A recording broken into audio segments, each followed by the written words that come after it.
क्या आप जानते हैं कि हमारे शास्त्रों के अनुसार इस सृष्टि में 84 लाख योनियां हैं। इन योनियों का उल्लेख न केवल पुराणों में किया गया है, बल्कि इनका वैज्ञानिक और आध्यात्मिक विश्लेषण भी अत्यंत रोचक और चौंकाने वाला है। अनेक ग्रंथों में इन योनियों को दो प्रमुख भागों में विभाजित किया गया है। पहला, योनिज अर्थात वे प्राणी जो दो जीवों के संयोग से उत्पन्न होते हैं।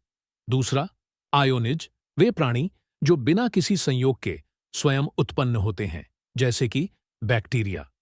इसके अतिरिक्त इन योनियों को मोटे तौर पर तीन भागों में भी विभाजित किया गया है। जलचर, जो जल में निवास करते हैं, थलचर, जो जमीन पर चला करते हैं, और नभचर, जो आकाश में उड़ते हैं। इन 84 लाख योनियों को हम चार मुख्य श्रेणियों में भी समझ सकते हैं। जरायुज, जो गर्भ से जन्म लेते हैं, जैसे मनुष्य और अन्य स्तनधारी।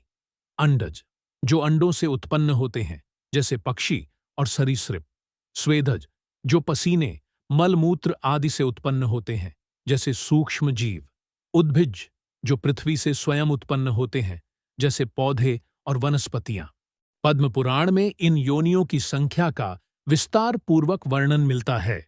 जलचर में 9 लाख, स्थावर में 20 लाख, कृमि में 11 लाख, पक्षी में 10 लाख, पशु में 30 लाख और मनुष्य व देवता आदि में 4 लाख योनियां हैं।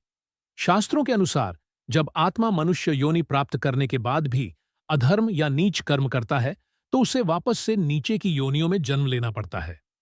यही चक्र दुर्गति कहलाता है, जिसमें जीव बार बार जन्म और मृत्यु को प्राप्त होता है। इन 84 लाख योनियों में केवल मनुष्य योनि ही कर्म योनि है। अन्य सभी योनियां केवल भोग योनि हैं, जहां आत्मा अपने पूर्व जन्मों के कर्मों का ही फल भोगती है, लेकिन कोई नया कर्म नहीं कर सकती। मनुष्य ही एकमात्र ऐसी योनि है जिसमें जीव नया कर्म कर सकता है।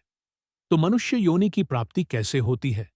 जब जीव इन योनियों में बार बार जन्म लेता है, तो अपने कर्मों के अनुसार किसी चरण पर उसे गाय के शरीर की प्राप्ति होती है।